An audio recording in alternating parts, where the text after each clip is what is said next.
think it was our first video.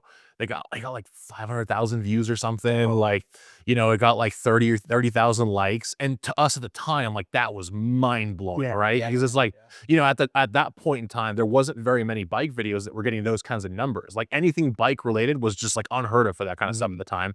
And for us, it was like that moment where it all clicked. It's like, oh, people want to see the comedy stuff. People love the comedy stuff. Like this is something that we got to figure out how we make this work, right? And from that point on, you know, that then snowballed into whatever you guys are seeing now.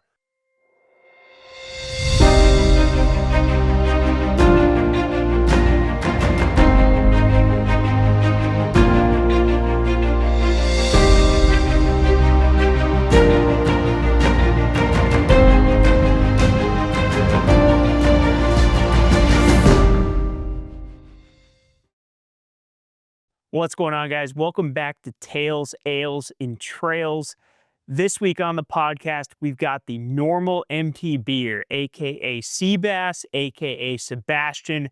We couldn't be more excited for this one. Sebastian invited us into his home. We set up shop in his garage for a fantastic discussion about mountain biking, about his passion, his origins in the sport, about content creation and kind of how that all came to be for him. We talk about FLTHY, the brand that he and his brother have built around mountain biking. We talk about the future and what content creation might look like for Seabass, for Nrml MTB, for FLTHY as we move forward in 2026 and beyond. And really, we talk about what this journey has been like for Sebastian so far. It's a really, really awesome conversation with one of the greats in mountain biking today. Without further ado, please enjoy this episode with Seabass, Sebastian, the Nrml Mtber. Cheers. Well, Seabass, man, thanks so much for having us. We really appreciate getting some time to come down here. We're in the garage. We're where the magic happens. Yep. How are you, man? Good. I'm happy you guys are here. You guys are the first ones to ever come to my little lair here. You're first ones. No one's ever come here, so we're honored. We're honored to be the first. There's so much we want to talk to you about today. I think the best place to start is getting a little background on you. Obviously, we know you as Nrml Mtber, Nrml mountain biker. But I want to talk about, you know, where you're from, where you grew up, how you got into the sport of mountain biking, and I guess we can kind of start from there. Well, so I was born in Santa Rosa. My social security number is, you know, well, how far back do you guys want to go? Full childhood, you know, like we'll put a link to the birth certificate. We don't have to go into each individual birthday party. But I'm just nice to see. Interesting. I got a crazy story. Well, no. So, I mean, it's a pretty standard, you know, Californian childhood. You know, grew up in the Bay Area, specifically a little town in Marin County called Novato. Yeah. So anybody that knows Marin County knows it's like, you know, very California-esque, right? You know, very, very much like small town, you know. They have the school board meetings type kind of place, right? So it's like, you know, that was my childhood, right? You know, grew up, you know, had a great childhood. Parents did an awesome job with us, you know, and you know, just grew up riding bikes, you know, running around the neighborhood with you know, the neighbor kids and exploring in the forest, you know, hiking mountains and stuff. Like that was pretty much our childhood. Our parents always made a point, instead of going to like Disneyland or whatever, you know, my parents would say, you know, they come from kind of a hippie era, so they're like, let's show them the world. So as a kid, we were always traveling places. And so we would go everywhere from like Europe to Mexico, Canada, all that kind of stuff. We were always going to places because my dad's actually from Germany. Oh, wow. So we have a ton of family over there. So they always made a point like, let's go visit family. Let's go see where dad's from. Let's go, you know, visit them in this country. And so, because I have family kind of, you know, throughout Europe and specifically like Germany, Austria, like that whole area. So we always went there, and we would always turn it into a bigger trip of like, let's go to Italy, let's go to France, like, let's go here, like, you know, whatever, right? Just making something more of it than like, let's just go sit in aunt, you know, whatever's house, you know? Right. And so we did that in Europe and went to Mexico. My mom's from Mexico. So she, you know, she has family down there as well, you know? So we'd go back to visit her family and where she grew up and all that kind of stuff. So so my parents always really made a point for us to kind of know where we came from, like know who we were. You know, they really stuck with those, those traditions Yeah. from what my parents grew up in, right? So that really spilled into our lives as well, and that also is kind of the catalyst of how I got into mountain biking too, because one of those trips that we did as a kid, we actually went to Canada, and we went to British Columbia. And if mountain bikers out there know, the best bike park in the world is in British Columbia, aka Whistler. Yeah. And so we didn't know at the time, what Whistler was. I had done BMX and like dirt jumping and stuff. I didn't know what like mountain biking was, right?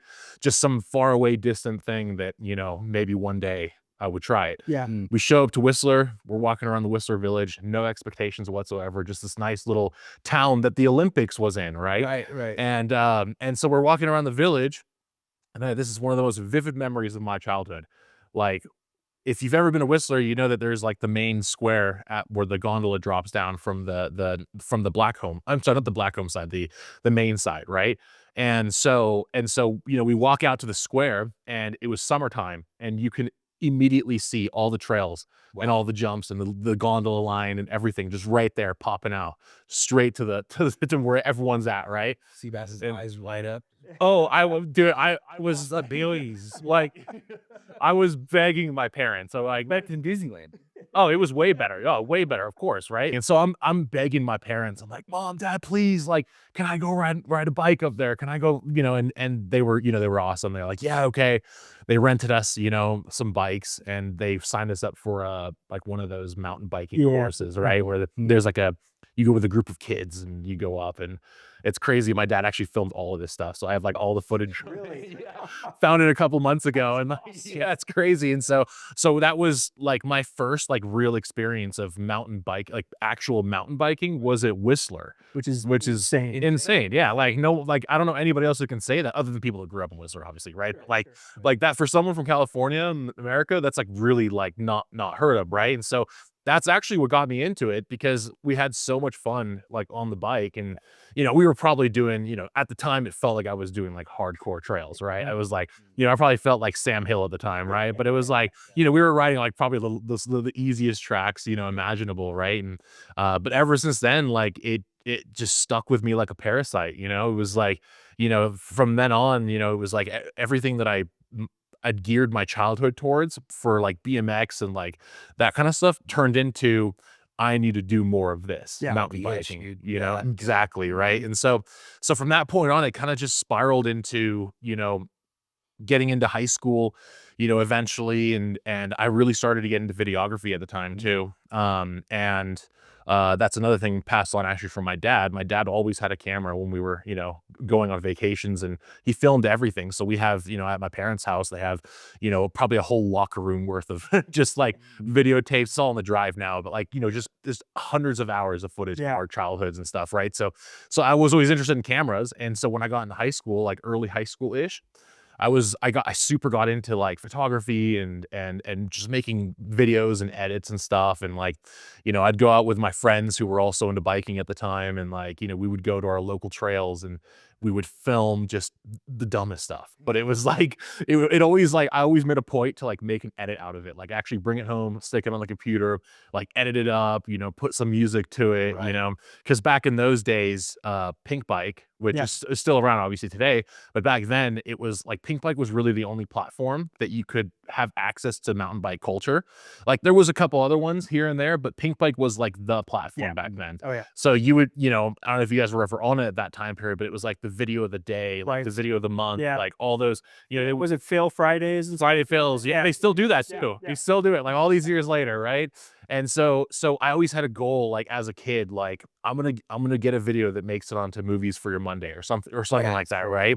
And so for years, like all through high school, like I just like tried consistently just like to improve my skill with cameras and stuff, and it eventually led to, in the town that I grew up in, Novato, there was actually quite a few professional riders that were from there, because Marin County is kind of a hub for mountain biking. So, there's always, there's always been like, I guess technically it started in Marin County on Mount Tam. Technically mountain biking started there, but that's debatable. But like, so the thing is that there was already a culture ingrained in the area, right?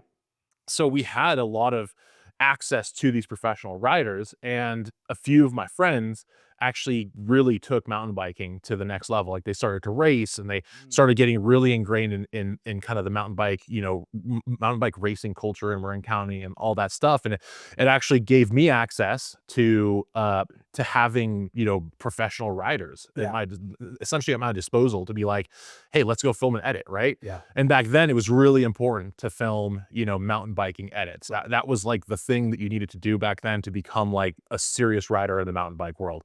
And so, a lot of these guys knew that I had a camera that was like, kind of decent. It was like back then it was like mid-grade. Sure. Nowadays you wouldn't even look at it twice, right? Right. But I had a camera that could shoot in like 1080p, which was like awesome. If you do 60 frames a second. So that was like the gold spot, right? Yeah. And so I would go out, once I got my skills on the camera a little bit better, I would go out and actually film, guys like Marco Osborne, a couple of my good friends, they were professional riders, had the sponsors, went around the country traveling, all that kind of stuff, right?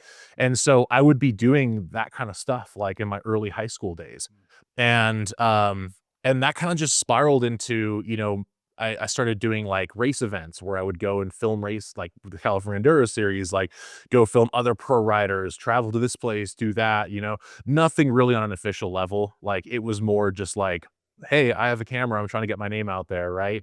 But like we were very rarely getting paid for this stuff, it was it was like It's really for the love of the game. very much so. It was just like I wanted to make edits. I was a dumb high school kid who didn't have to worry about anything, and I was like, oh yeah, I'll go, So yeah, so it was a very short-lived career because as soon as high school ended, we had at that point created a small little business around videography. So we actually did get a little bit of money for certain projects that we did, right? And that just went nowhere because it was like high school ended, like I wasn't in one place for a long period of time. I had to get a job. I was doing the whole college thing, and like so it was like I kind of had to adjust my life, according to my stupid needs at the time, right? Right. And so it's like getting girlfriends and all this kind of stuff, right? So it's like, imagine trying to start a business as like a 20-year-old, right? Right. It's like, it's not gonna work very well, right?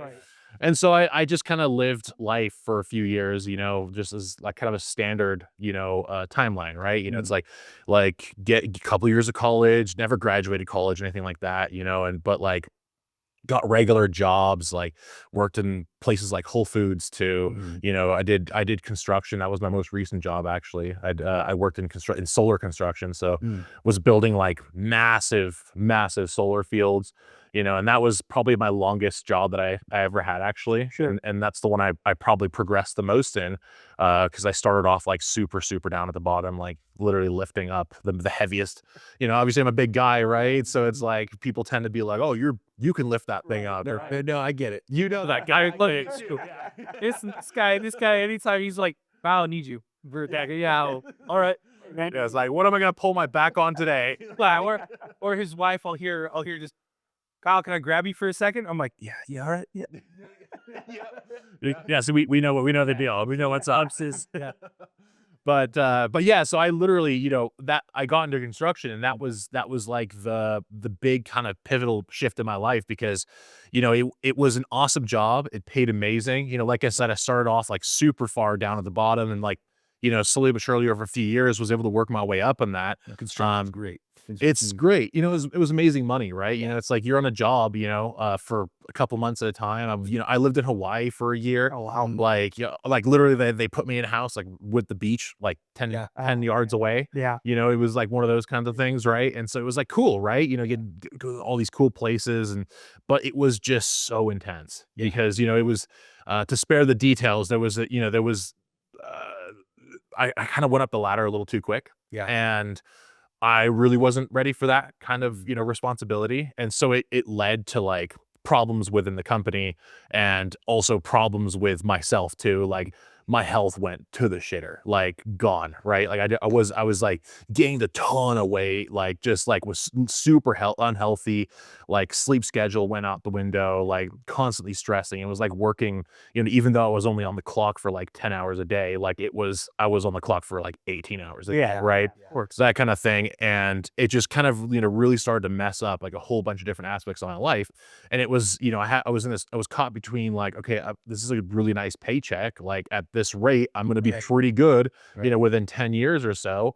But at what cost? Like how many years am I taking off my life? And that was the divide that I had to, I had to really make a clear decision of where I was going to go with my life after that. Because it's like I said, it's not that I didn't have opportunity. Like I had amazing opportunity, and opportunity that people wouldn't really get. It's a very rare thing. So it was a really hard decision where I had to take a step away from that. I just it just wasn't worth it for me at a certain point where it's like, this is so much stress. That's Like- got to be hard to like taking a step back from that, explaining that to other people in your life, where you're like, No. hey, and they're like, they kind of don't understand that. Yeah, they're looking at the like, hey, you got to live in Hawaii for a year. Like you were doing great, and it's like you're not there experiencing it. It's hard to. Oh, So, 100%, 100%. And to add even more gnarly things to it, like that all kind of everything collapsed in my life, like right during COVID, like 2020, March, like March, April, May, like that whole time period when it really kicked off. Like that's when like I damn near had psychotic breakthroughs. Like literally I'm not like I don't have like mental problems. I don't have depression, anxiety, any of that kind of stuff. I'm very lucky in that regard. But that's the only point in my entire life where I really started going down that path. I felt the slip. Yeah, felt the slip, Yeah. right? It got so bad. There was a point in time where, I was, don't tell anybody, whoever's listening to the podcast, but there was this one particular instance where I would work with big trucks. I would haul, I'd have like Ford F-350s or whatever, and be hauling like, 10,000 pound trailers and stuff like that with big machinery and stuff on it. And like, you'd be hauling this stuff, halfway across the country sometimes in one run, right? And there was this one time where, like I had been driving through the East Bay here in California, and all of a sudden, like I just like woke up, and I was like, what the hell? And I woke up like in a parking lot of some industrial, like some office building in like the Silicon Valley area. Yeah. And I was, dude, I had no idea what happened. And I'm sitting there, and I woke up because there was a security guard there that was knocking on my window of the car. And like I snapped back into it, and I'm like, whoa, the last thing I remembered was being on the freeway like 30 miles back. oh man. And I was like, what the hell just happened? And so, that was the moment for me where I was like, okay, like I got to start making changes. And then that spiraled into 2020, COVID hits. Like finally I just couldn't take it anymore, and was like, all right, I'm done with this, and just hard quit, like left. At that time, no one was really working. It was like that weird time where it's like the stay at home, whatever they did. And so we're living with our parents at the time. And when I say we, it's my brother and I. You guys met him, he's inside. And so, I still had all this camera gear from back in my days of, doing photography and video stuff. And like, we're literally, locked up at home, can't go anywhere. And, my parents are there too. And we're just like, hey, like I go to my brother. I'm like, yo, dude, like, let's go like film something on the trails, right? Yeah. So I'm like, okay, so we get our camera gear up. We go up, and we had been working on some trails locally, and we go to the trails, and we start just for fun, right? Just start filming stuff and editing stuff. And I'm like, let me make an Instagram account, right? And so I posted some of these photos, and if you go all the way back on my Instagram account, like you'll see like the first like maybe like 60 posts or whatever are of my brother, like not even of me. It's literally my brother like filming, like me taking photos of him, or something scenic with him, like coming into a corner with the scenery in the background, right? Like super standard stuff, like very, very standard. And so it just kind of turned into like, it started off as like a hobby, but also in the back of my mind being like, we could actually maybe turn this into something. We were thinking like, yeah, dude, like how cool would it be if like we get a bike sponsor one day? And like, dude, like how crazy would it be if we got like 10,000 followers, like all this kind of stuff, right? And it was all just like pipe dreams at that point, right? Sure.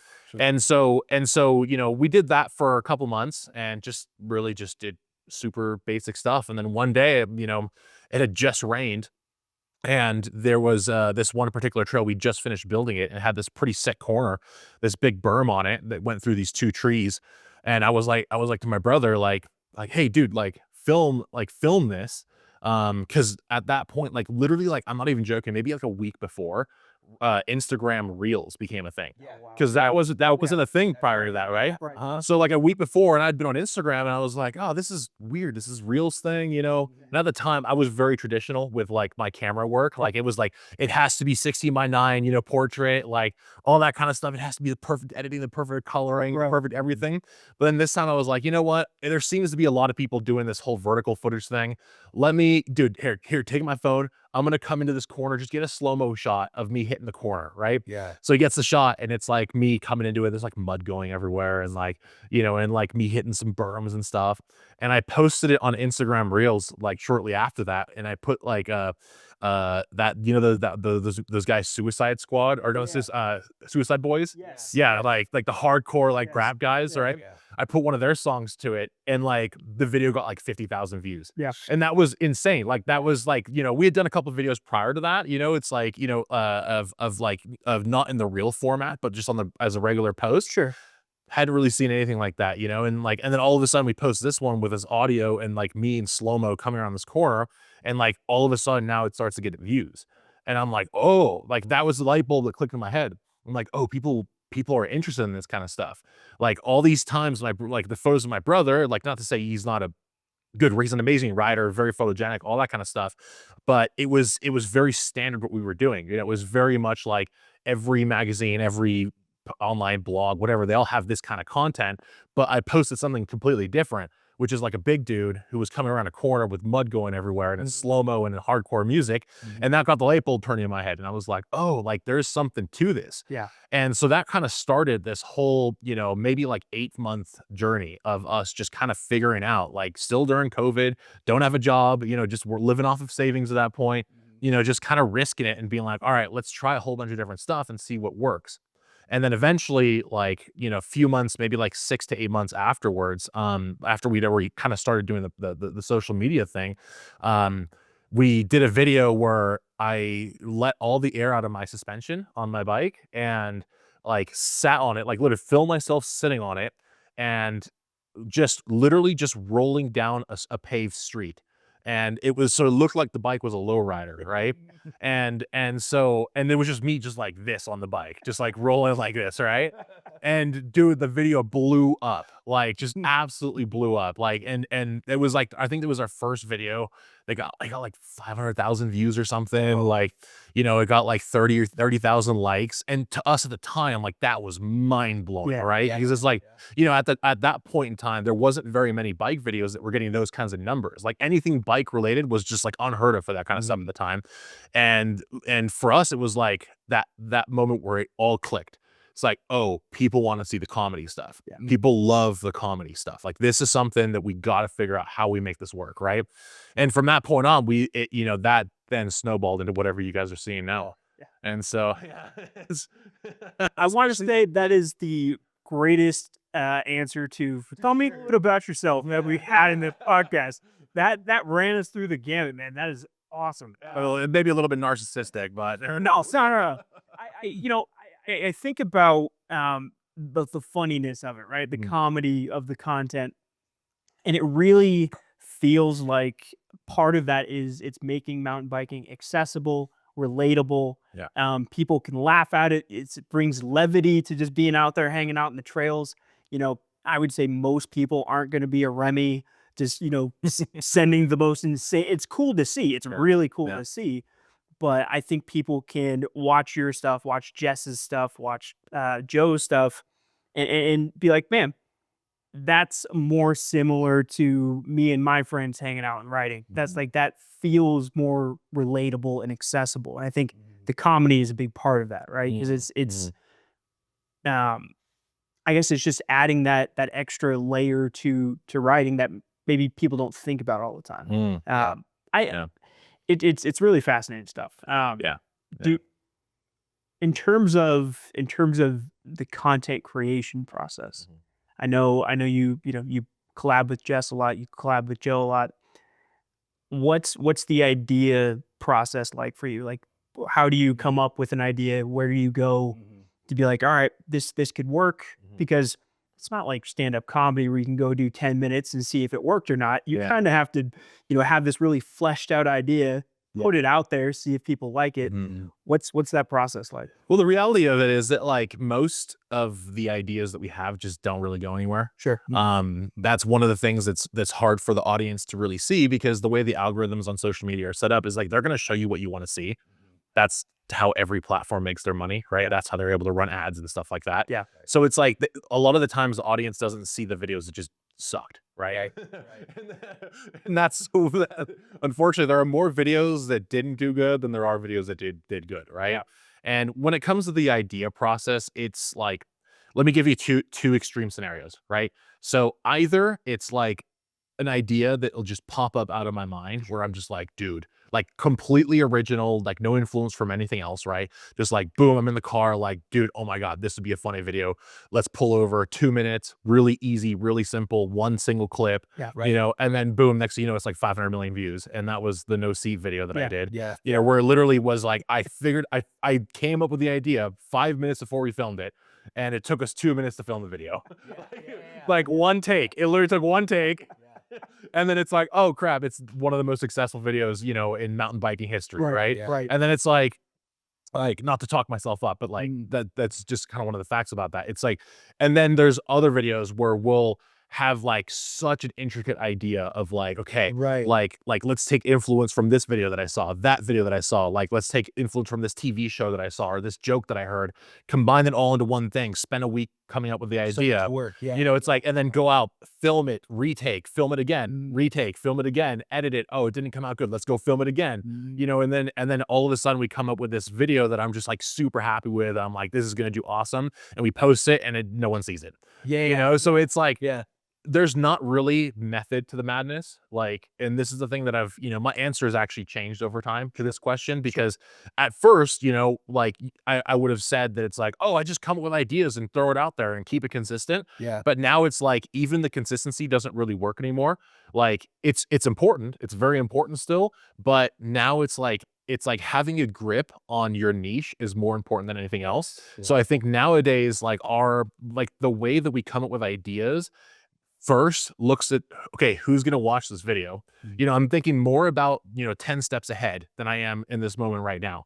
And that's just kind of something all over social media now. Yeah. Now it's really hard to figure it out nowadays, but to come up with the ideas, like there's so much different influence for it, right? Yeah. And I'll admit there are some times where like, a lot of creators won't admit this, but they'll see a video and they're like, I'll just recreate that.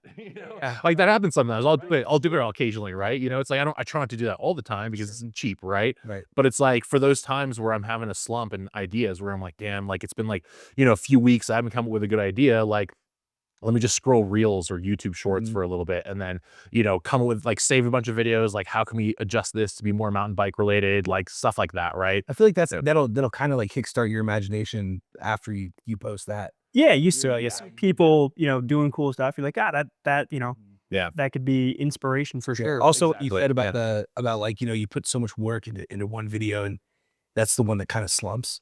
It's like kind of like I just thought about, I used to do music. It was like the same way you put out like a lot of songs and you're like, oh, this song is gonna be the cream of the crop one, and that's the one that like no one listens to. Yeah. And the one that you wrote in your garage with your buddy for like 5 minutes, that's the one that's like the single. Yeah. And people are like, I love that song. You're like, yeah, all right, yeah, dude, sure.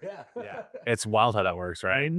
Well, I think about it, yesterday, in our case with our channel, I mean, we, take the time to clip out all this stuff from all the podcasts and all that. Yeah, I know what you're gonna And then we post 18 seconds of me falling off a sled run, and it goes viral for us. But it blew up. Like, oh, all right.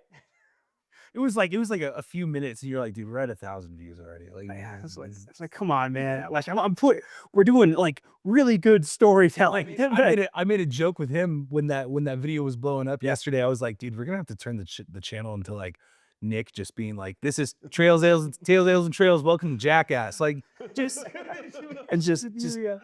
eating it. Yeah. Oh, Yeah. man. Well, it's funny you say that because one of the things that was the hardest truths for me to kind of swallow with all this is that like, constantly adjusting what you do, Yeah. changing what you do.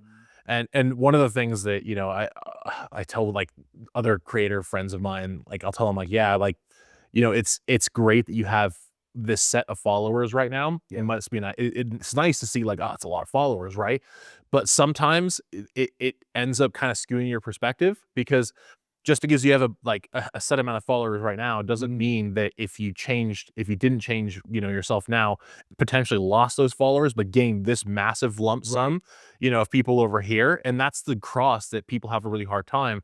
And that's what took me a while to figure out as well, where it's like, It's a constant turning wheel. exactly. Yeah. Constantly adjusting who you are, finding new audiences, because the reality is that like on social media, like as much as I love, the audience, I love the followers, the people who've been there from day one. It's like, always eternally grateful to them. But aside from those people, most people don't care like about anything that anyone does on social media. You're just one like 30-second clip of their day, There's so much of it, right? dude, that's Yeah. why, Yeah. And Yeah. like there's people that I follow on YouTube that I used to watch religiously every video that came out like years ago, and I've just kind of just fallen off. Like I just don't watch it Yeah. anymore. And it's not like me making an active choice, like I'm gonna stop watching those videos. Yeah. It's just it just kind of did pop up in the algorithm enough for me to remember to watch the videos. Yeah. And that's kind of what you're dealing with, and but you like you said, you also get new people coming in. Yeah. And Yeah, there's a constant need to adapt, right? Propagate. Continue to evolve. Yeah.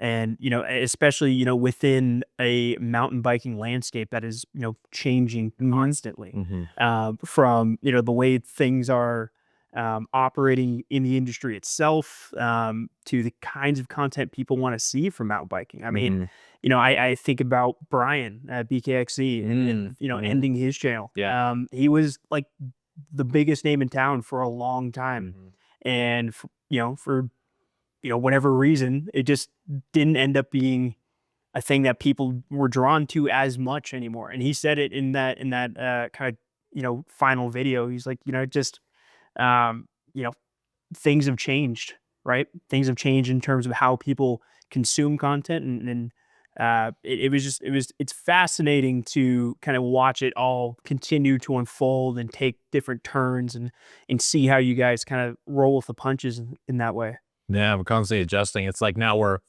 doing something, we're going through one of those phases right now where we're changing everything up again, right? It's like, we're putting a big effort on, building our own brand, hence like the filthy stuff. Right. And like the camera can't see us, but behind the camera, there's boxes. There's a lot of boxes everywhere.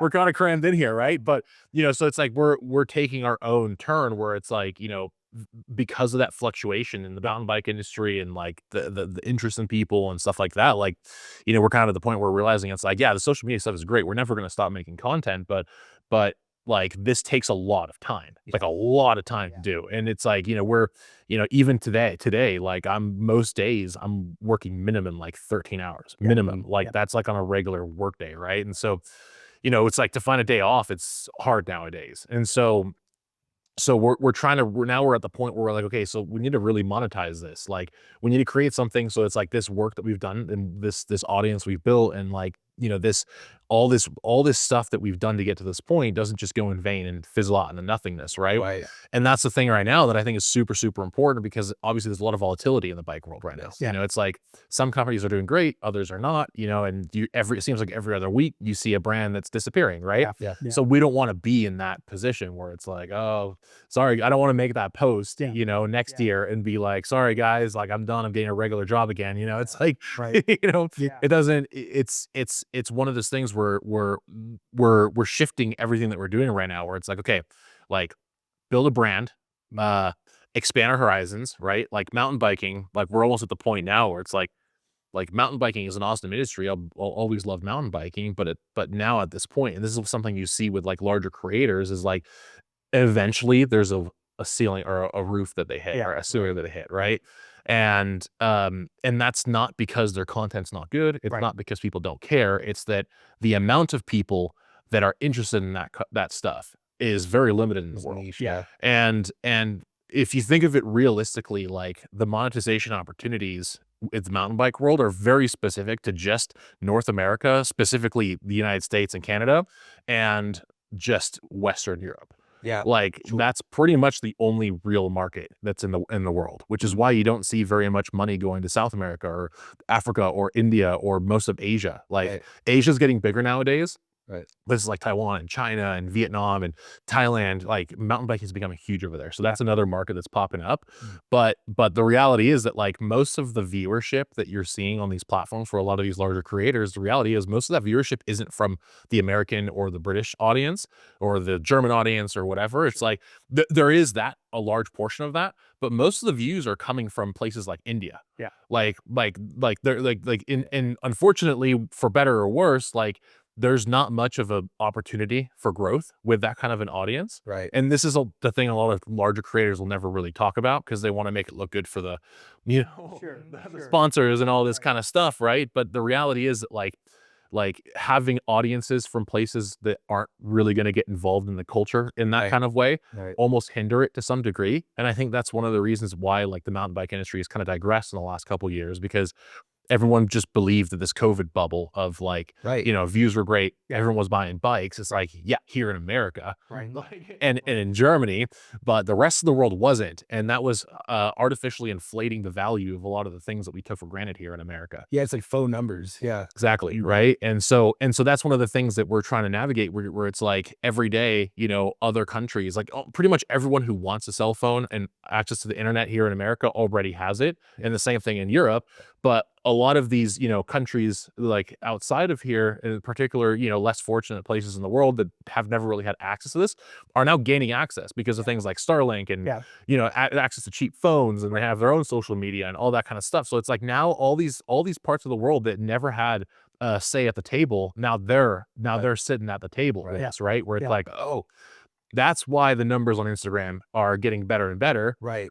And but then at the same time, it's like, oh, but it's not really equating or turning into something of genuine monetary, like actual financial value. The numbers inflate, but you got to take it with a grain of salt. Exactly. Yeah. Right. Unless you break down the demographic of those numbers, it's just going to be like, it's just going to be the number. Yeah.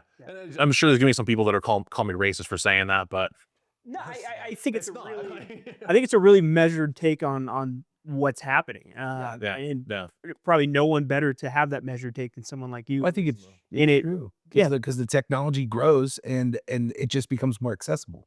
100%. Accessibility. But then it's like someone in that part of the world who has money to buy a phone doesn't have money to buy a mountain bike. Right. Like if there's a gap there for sure. Exactly. Right. If I was wrong, then you'd have massive companies like Specialized in Trek sending, you know, droves and droves of bikes over to Bangladesh, right? Or, you know, send it to Kolkata or something, right? Yeah, You know, it's like maybe there's a point in the future where they can get to that place where they can build that culture in those areas. But right now, that just, like you said, it doesn't really exist, at least not to the extent that maybe the numbers might pretend or insinuate that. We have to be patient because it's not going to happen overnight. No, of course not. Even in a few years, it's going to take. Yeah. Especially the same thing with the accessibility of the tech. It's going to take a slow burn process. Yeah. I think it's gonna happen though. That's the thing, and I'm actually really stoked on that. Like these, like you see, like China, for example, like they have so many bike brands popping up, like so many of them popping up, and it's like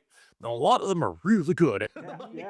Like people in the American European bike industry don't want me to say that, but so they're really, really good, you know. And it's like, and they're coming in a lot cheaper than a lot of these, you know, Western counterparts, right? And so it's like, you know, there is a strange dynamic happening where it's like maybe right now in 2026 there isn't much mountain biking and that kind of stuff in India or Nepal or Tibet or wherever it might be, but hey, maybe in 5 years, China has a good supply chain, and you know, considering how the economy is right now, especially in like places like Nepal, Tibet, like dude, that'd be sick to ride. Right?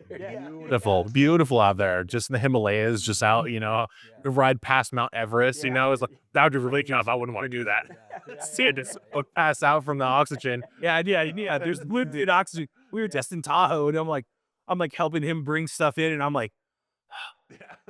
Oh, right. We're higher. Like, why do I feel like I'm dying all the time?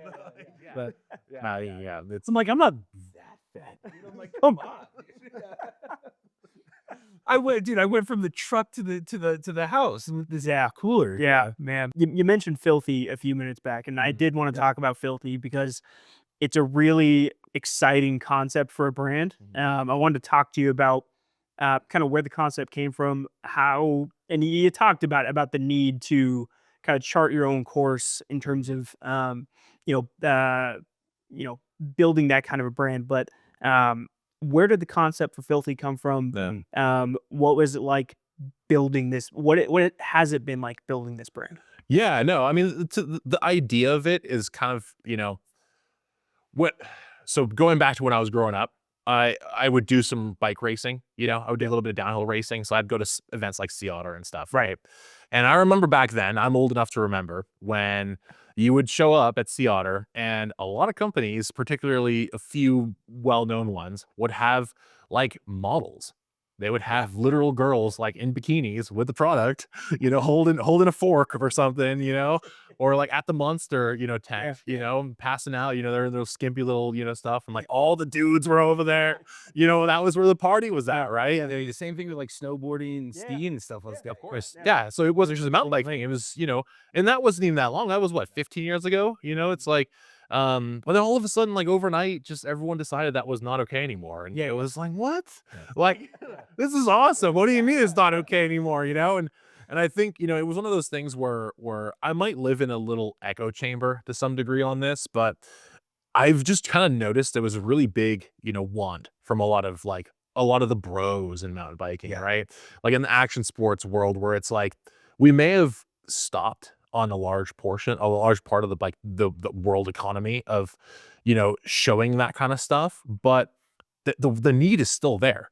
And especially like in recent years in pop culture, there's been a lot of like the Sydney Sweeney thing, for example. Like that's a perfect example. Thinking about And that happened after we had kind of come up with this idea, but like it was one of those things where it was like confirmation bias to us, be like, damn, dude, like a lot of people want to bring this style back, and I just kind of, a lot of the brands in the industry, like they just are kind of afraid to do it.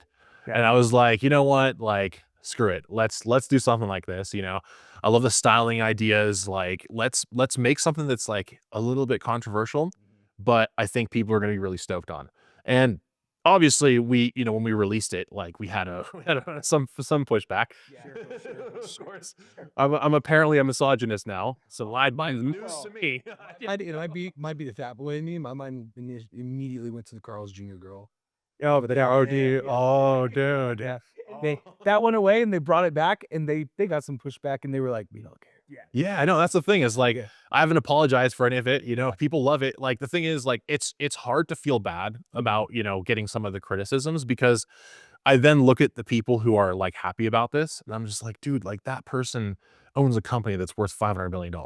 Why would I care about what this person on the internet who probably hasn't really accomplished very much in their life, but then the guy who knows about sales and knows about marketing and has run a successful business is like personally hitting me up and being like, this is an awesome idea. Like who are you gonna listen to at that point? And so it's one of those things where it's like someone needed, like, I'm not gonna say I'm the crusader going into battle here. I'm not gonna say that at all. But the thing is like if I could be a part of like just a little bit of a spark to get that ball rolling again, where it's like, okay, like let's take a couple steps back here.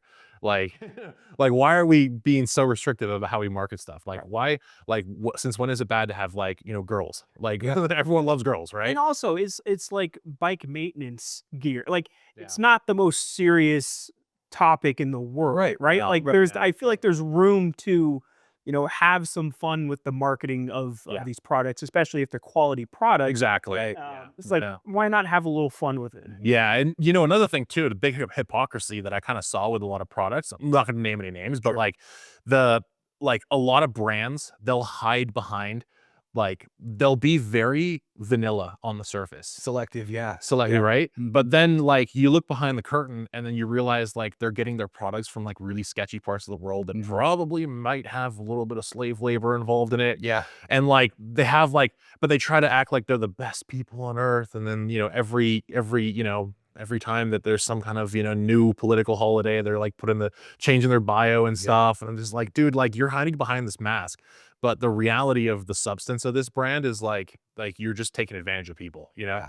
So we're like, let's flip that around. Right. So we made a point, you know, when we were first starting off, like one of the reasons it took us so long to get this brand together was that it's really hard to find like companies that are making ethical products nowadays. Yeah. Like so much of this stuff just comes from really, honestly, really messed up parts of the world where they're just using like a lot of, you know, child labor and, you know, it's like, you know, I don't even want to get into it. It's just messed up. When you really look into it, like it's not podcasts, you know, Friendly. sex friendly stuff, Yeah. right? Yeah. Like, you know, it's like, and then you find out that like most companies in the world just go along with it for a profit. And then you're just like, oh my God, like I'm not trying to be like a commie here, but like, dude, like this is messed up, you know? So we wanted to make a point where it's like, you know, we don't want to contribute to that, right? Right. Like, so we found a company in Britain. It's made in England, you know, it's like, you know, and it's like, okay, England's a pretty decent country. Like, let's go with this, right? And With labor laws. yeah, you know, it's great, like, right? So it's like, I know there's a really low chance this is going to be something that's going to be sketchy, right? And like, you know, we make the labels here in America, like, you know, we're able to, for the things we can trace back, like we've been able to kind of check off a lot of boxes, be like, okay, we're comfortable with this product, right? Yeah. And we weren't able to say that with a lot of different brands we looked into. Yeah. And so, yeah, we did that, and we kind of flipped the whole narrative around a little bit, and we've been doing it, and it's been going great so far. So Yeah. yeah. I'm sure it's added a ton of, I mean, like you said, 13-hour days. I'm sure it's added a lot too. You see the schedule. Yeah, Go ahead. yeah. Oh, good amount. I work in a warehouse full of products, and I stepped in this garage and I go, this guy has his own business. I know these boxes well. Yeah. You haven't even seen The Office yet. You know, Oh man. yeah. You know, I wanted to kind of flip it back to the content side of things for a minute here. You know, you've built this community, and I think there's something really special about that. You know, I want to ask you about what it's been like getting to engage with all of these kinds of people who follow your stuff. I think about, I'm sure it happens to you constantly. You're out on a trail, you're shooting something. Yeah, somebody recognizes you. They say, "That's got to be such a cool feeling." I mean, what's the community aspect of becoming a content creator been like? Yeah, most of it's awesome. Yeah. Right. Like, you know, it's really cool, you know, when you're on a ride and, you know, getting to run into people, you know, talk with them and stuff like that. You know, it's like when I was listening to your podcast with Joe, like I know he mentioned he talks to people for a long time, right?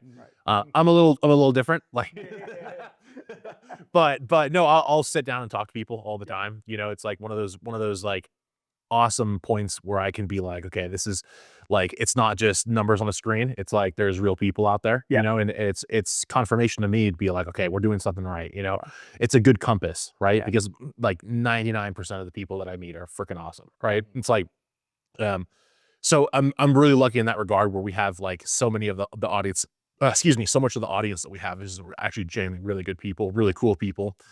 So I'm always happy to meet people, but then there's also that flip side where there are sometimes really kind of strange things, you know? Yeah. Like I don't think I've actually talked about this on a show yet. Like, things will happen that like make me slightly concerned. Oh, okay. Yeah. All right. So like, for example, last year, I was in Whistler for Crankworks. Yeah. And Crankworks is always an interesting place because like there's like literally thousands of people there. And you're meeting everybody from like, you know, the athletes that you looked up to your entire life to like fans to, you know, business people. It's a whole combination of just everything mountain bike related. Right. And so, but one of the downsides is when you are meeting a lot of these, you know, fans and stuff, like some fans take it a little bit too far. I was caught in a fight with one dude a couple last year at courts.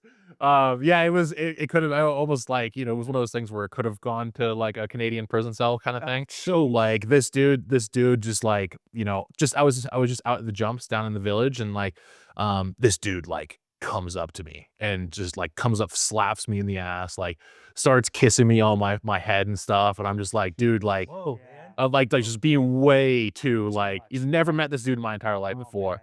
And like, it kind of looked like he was on drugs, like too. It was one of those kinds of things where it was like, something's off about Yeah, you, all you know? good for sure. Yeah, very like very much so. Yeah.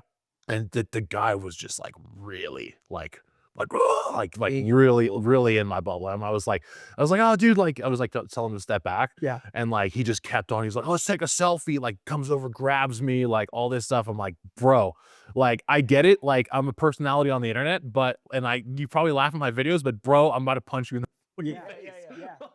Well, and the reality is like you'd probably be happy to take a selfie with the dude. Yeah. But like the way you initiate is an experience, Yeah. it immediately puts you in a negative response where you're like, Yeah. whoa, man. I think it's such an interesting thing because you guys share so much on the internet. Yeah. I feel like there's probably a ton of people who feel like they know you and are like, oh, that's my bro. That's Seabass. And we go like, Yeah. Well, I'm But- fine with that. And that's Like cool. that's Yeah, cool, that's right? to Yeah. an extent. Yeah. Yeah, like, I'm friendly with everyone, Yeah, right? of Then I give everyone an opportunity, right? It's like, like, but this particular scenario was like, I gave the chance, then I gave him another chance, Right, then it was like, okay, hold on a second, Yeah. and it was like, bro, like, get away from me.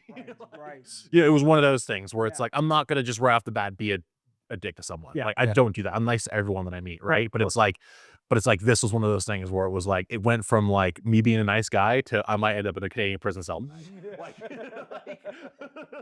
like that, right? Yeah. And it's not that I had like anger problems or anything. It was like genuinely like the creepiest interaction I'd ever had with someone. And then the worst part was it's like one of those things where like I saw the dude like again multiple times throughout the event because it's like it's a tight place every time. Like he didn't get the cues at all. Like I would see him on the trails and I'd be with a group of people and he would try to come up and I'd be like, nah, I'm running away.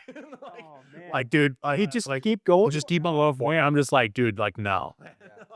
Well, I mean, also that's smart. You're like, I'm just gonna remove I'm gonna situation. steer it Yeah. clear. Yeah. You know, it's like if we were in America, that's a different story, right? A totally different story, right? But in Canada, a different country, not my country. I'm just gonna walk away from a situation, Right. 100%. You know, so 100%. but that's a very rare instance. Like 99% of people, like I said, that I meet are super, super cool. Yeah. But then you do have those times, and like that's one of the reasons I actually had to move. Like, from left California and moved out to Nevada, it's like there was, we were living with our parents. God bless them. I can't believe they let us live with them for so long, but we would have like, I've talked about this before. We'd have people showing up at the house, Yeah. like all the time. That would happen like at least a couple times a week, like it would be stuff like that where I was like, okay, this is that. And it's starting to affect my family. It's no longer just like me going to the grocery store, getting recognized, or me on the trails getting recognized, or in the car driving. It's like now it's like my parents are being affected by this, right? Right. And so that's when it was like, okay, like let's readjust what we're doing here. Public is one thing. Public, Yeah. it's honestly kind of cool. I was thinking back to like the first time that I ever got regular. I was at the DMV. I was like, dude, filling out something for like I was just getting like a new ID card or something, and some lady comes. She's like, "Excuse me, are you one of the fellas that does the beer reviews?" And I was like, "Yeah."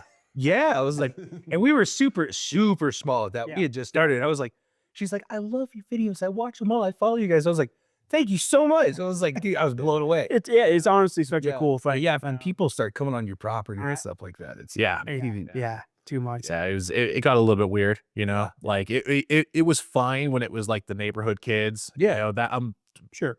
they're always welcome to come, Yeah. like come over, not in a creepy way, but I'm saying like they're welcome to come and say hi and stuff. I'm totally fine with that, right?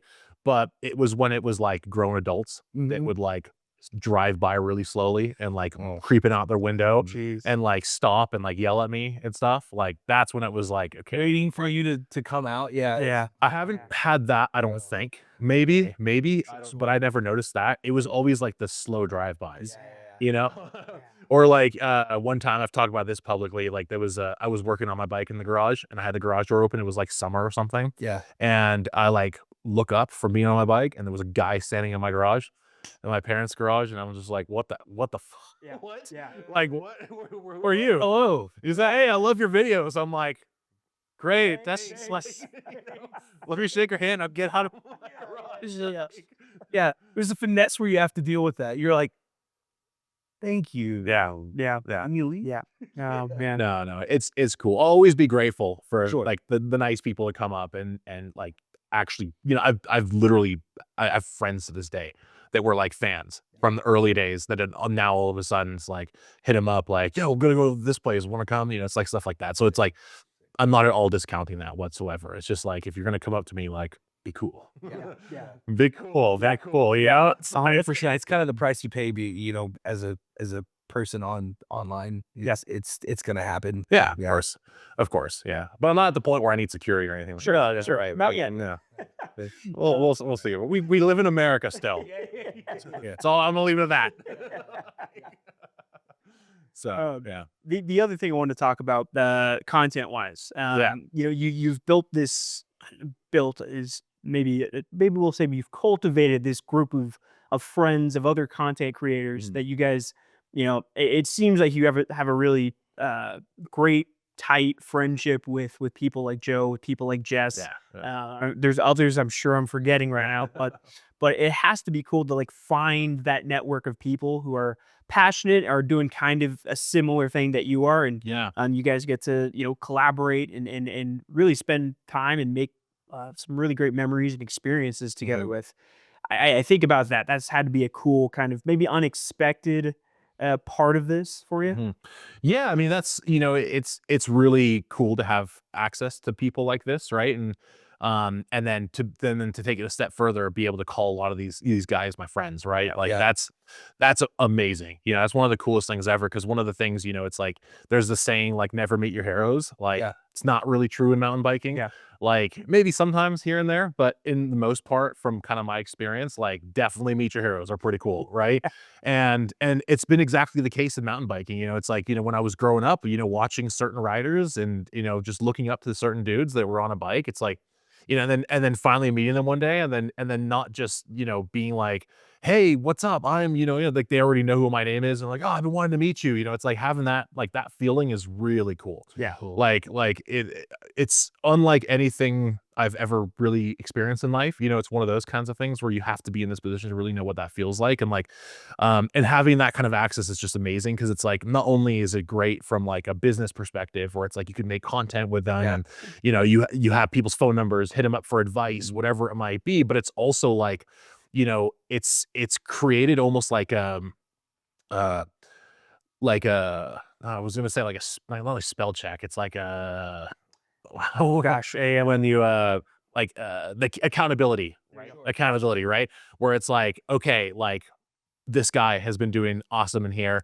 It's like, let me see what he's doing correct, right? And then be like, hit him up, be like, hey man, congratulations. Like, what are you seeing here? What are you seeing there? It's like having that group of friends that are keeping each other accountable and have each other's back, right? Yeah. Like you always have someone to call to be like, hey, this is a struggle I'm having right now with this particular thing, right? So it's very much like a regular friendship you'd have like a longtime friend, except this goes a step further and is like, hey, there's this very unique niche problem that only a very small handful of people in our world have, and you're the only other person that I know that has the same problem as me. Let's jot some ideas back. It's a niche hive mind in the broad term of networking. Exactly. That you can just like kind of pick each other's brains about. Exactly. Yeah. Because everyone's got these shared experiences, right? They're all kind of different, right? They're all going through their own journeys in this space, but Absolutely. there's a lot of shared experiences between all of you guys. Yeah. It's huge. And I think that same ethos can be applied to every different type of, niche environment, right? It's like in business, like if you run like a Fortune 500 company, like how you only have like 15, other people that you might have access to, that in the world that you call on to be like, hey, this is a problem I'm having, you should talk to them. Yeah. Right. And so it's like, that's the thing where it's like taking advantage of that. And that's one of the things I see a lot of people who build up like such a great platform for themselves, whether like a pro rider, like a lot of them won't do that, which blows my mind. And that's one of the things like I've tried to reach out to a bunch of dudes who are like, hey, like, what do you think about this, this, and this? And like, just got like, responses and stuff. And I'm just like, okay, You have a tool, you have a tool sitting right there, and you're Yeah. limiting your own scalability exactly. by not picking it up and using it. Like, Yeah. And one of the things that I've seen that like, I don't see this very often, but it does happen is like people get too competitive about it. Like they'll see other people doing well as like a jealousy thing of like, why am I not, there? And that mindset's so toxic. Like it's not going to get you anywhere, it's going to limit you. It's going to limit you. Exactly. But it's something that like we're all humans at the end of the day, right? We all have emotions, we all have ego, we all have insecurities. And like some of us are just better at, managing that than others, right? And it really starts to show when you get to the upper echelons of certain niches, because now you can really see like who actually has their shit together, like who has that mindset of like, I'm gonna succeed at this no matter what, and who is just doing it for like self-indulging purposes, right? And there's, like I said, there's not very many people who are doing that. I'm not trying to point any specific direction, but you do see that. It's a common thing, but that's like every industry has that. So it's not particularly just mountains or short. Like social media in general. Yeah, exactly. I got a last few questions here for you. Again, I really appreciate you giving us some time today. This is I think you're pretty open about this from what I've seen. I was talking to Kyle about doing this interview a few weeks ago, and I was kind of getting him acclimated with you because he's not a mountain biker. He's not usually in that space. So he looks you up and he goes, "Oh, this is a big guy like me, like, and he's shredding, like he's crushing it." And I'm like, "Yeah, dude, he is the real deal." Like, I think it's such a, and I don't know how you feel about this or process this, but I think it's such a fascinating thing to be a guy of your size who is not the standard, what the quote unquote standard would be for a mountain biker, right? But you're out there and you're showing people that it's way more than possible to be an absolute shredder and be a bigger guy. I feel like there's a lot of guys who may be bigger or trying to get into a kind of a shape that will look at your stuff and be like, well, he's doing it, well, why can't I? That's my mindset exactly. Because I was showing it, he goes, well, shoot, dude, I'll get a bike. So let's start right. I want to be real with you. This is coming from Nick. I wanted to pick your brain. We were talking about it on the drive up here. I wanted to pick your brain, like give a big guy some tips on how to get into it, because he wants me so badly on the trails. You should, dude. Literally, I brought it up and Nick just went, "That would be sweet, man." No, because I love this sport so much. I think there's so much to be gained from this sport. And I think there's a lot of people who do think I'm a bigger person. I'm never going to be able to get out there, and that's just totally untrue. And I think you're one of the. I think where I was going was you're one of the most prominent people that's showing that day in and day out. Whether you're trying to do it or not, you're showing people that, hey, you don't have to fit into this cookie cutter physique to be out there and have a great time on the trails. Well, it definitely does help to be skinny mountain biking. Just throw that right off the bat. Like, it does help for sure. But there's certain hurdles that I haven't gotten over. Like it gets very uncomfortable if I have the wrong bike or whatever. There's so much very quickly. Yeah. I think it really comes down to a personality thing, right? Like who are you? Like, what do you want? Because the way I see it, like, is obviously I love mountain biking. I've been doing it forever, but also it's like, would you rather be in a gym, like lifting weights, or would you rather be in nature, breathing fresh air, like climbing up a mountain, suffering on the mountain, or suffering like lifting up a weight, in the gym? It's like, what would you prefer? And I think some personalities, the ideal thing would be doing both. Sure. But I'm saying, if you had to choose, like, which one would it be, right? Because you're gonna suffer no matter what in both. It's gonna be uncomfortable on a bike. Like, finding biking gear is gonna suck because they're not gonna have the right sizes for you. Like, the jersey is gonna be too small, or the helmets are gonna be too small, or it's gonna be uncomfortable. Your junk is gonna get suffocated. It's like, that's all gonna be part of the game. But it's like, but the reward of it is I think outweighs all of that. Because when you get to the top of a mountain and you just climbed up something and you accomplish, like, it's a real sense of accomplishment. Not to say you don't get that in a gym, Like you do, because if you finish your set, your bunch of reps and stuff, it's like you finish and you're like, oh my god, I couldn't do that yesterday, but I could do it today. Yeah. Right. But with a mountain bike to me, it's like you get to the top of a mountain and you have that view and you're just like, okay, all right, let me sit here for a second. That was rough. I started all the way down there, Yeah. you know, and now I'm all the way up here, right? Yeah. And then you get to go down the mountain. It's fun and stuff like that. I think anybody who desires to have that kind of adrenaline pump, like I think anybody can get into mountain biking. It's one of those things where it's like, it doesn't really matter how big you are, like you're going to have fun with it. And Yeah. nowadays with e-bikes and stuff, if you have struggled climbing and you want to expand a little bit on that, like e-bikes are perfect for that. You know, it's like you're still going to get a workout, right? Yeah. Like, especially for us big guys, Yeah. like, you know, it's like me on a full power e-bike is like someone on a cross country bike. It's no size, right? So you're still getting a workout, right? I'm still sweating, you know, still getting that fresh air.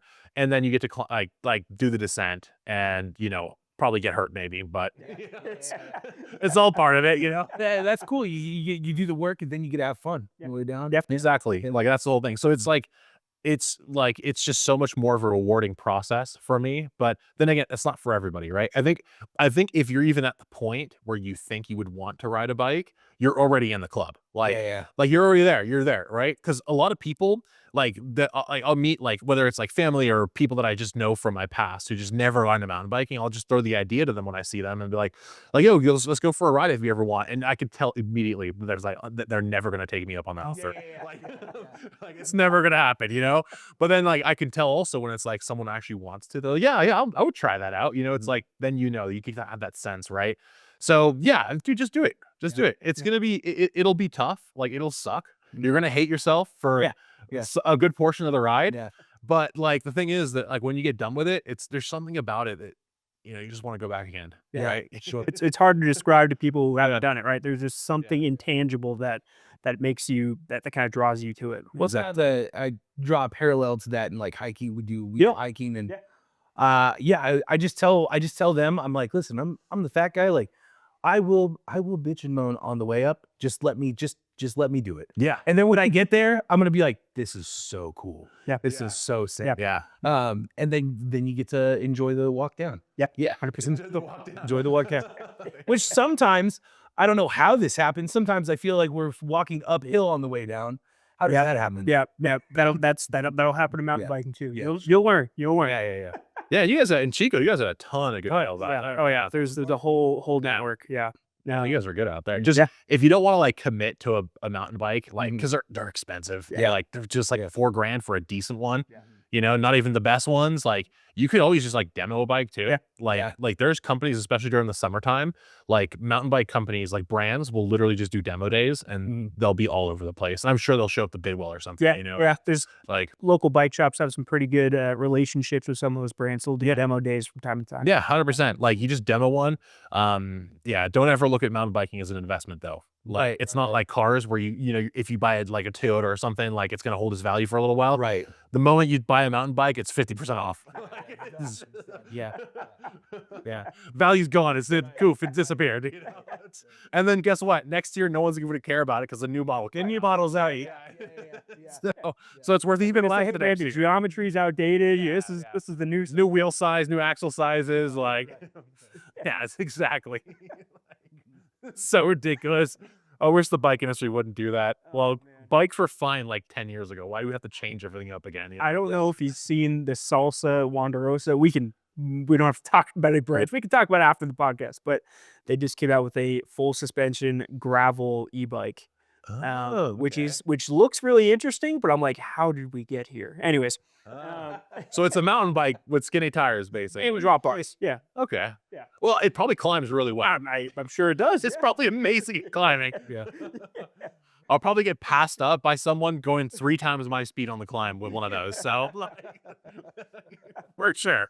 The last couple of things here for you. I wanted to give you the opportunity to talk about what's next. What's next for the channel? What's next for Filthy? Yeah. What have you got coming up this year? What are you excited about? Where are we going from here? Yeah, man. This is like I was saying earlier. We're kind of in a pivotal point right now where it's like, you know, we have a very clear idea where we want to take things.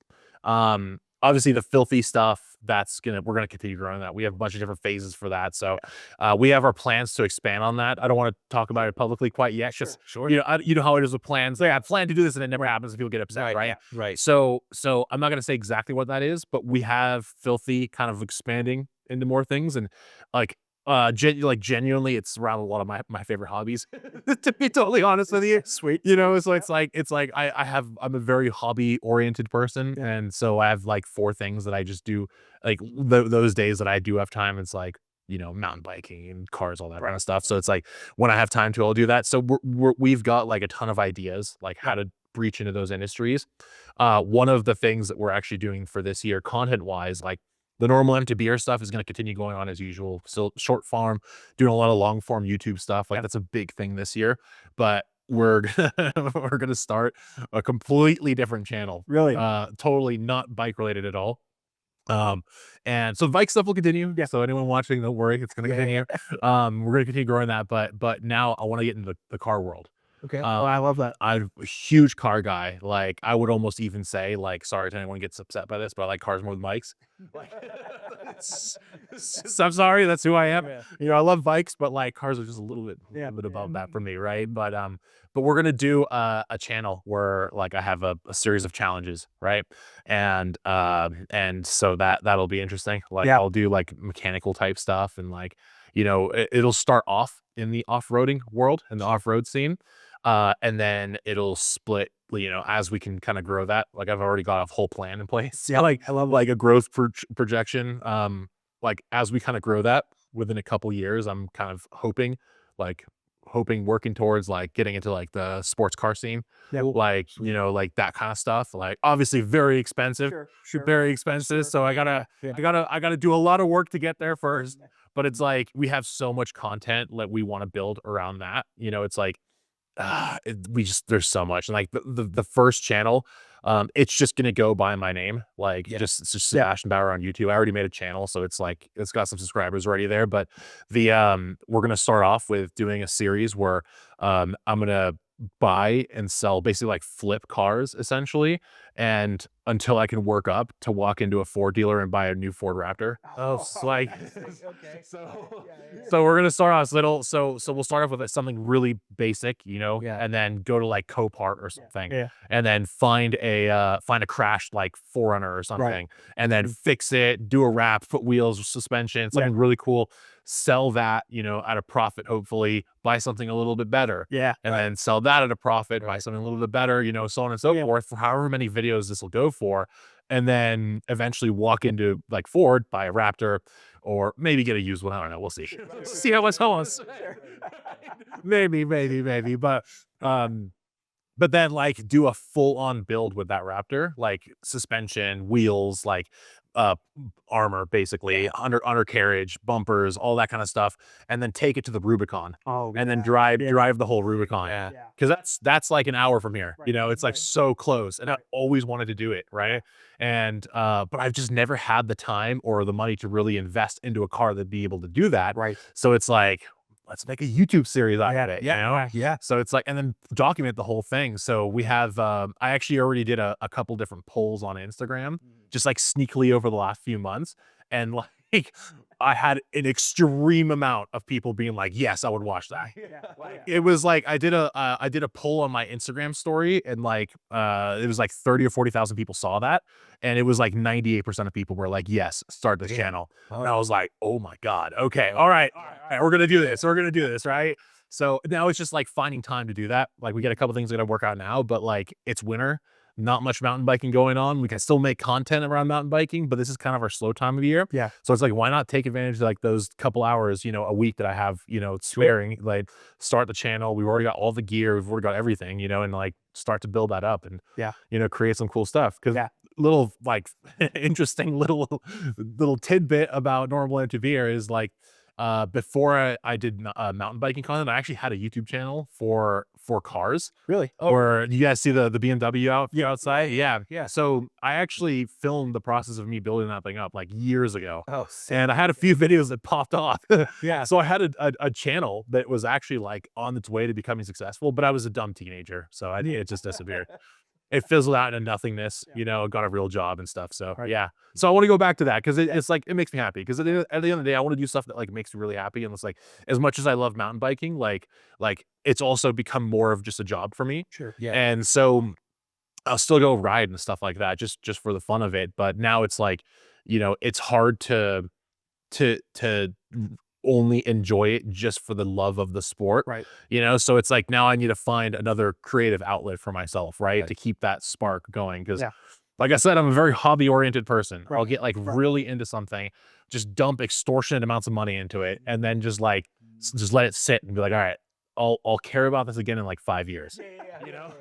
It'll be right here. Yeah. Right here. Yeah, exactly. That's also great too. I mean, considering, you know, you just mentioned, you know, the winter months. Yeah. And right now there's not a lot of snow up here, No, but there will be. There Yeah. could be other winters and I mean keeps you busy. exactly. Yeah. So, Oh, and then also like the mountain bike world and the car world is one and the same thing. Random. They're two in the same thing, right? Yeah. Like, dude, it's like how many, like you can pull up to any kind of trailhead parking lot. There's gonna be a sick Tacoma or a sick Yeah. Raptor or a sick Foreigner or something, you know, or a Jeep, right? Yeah.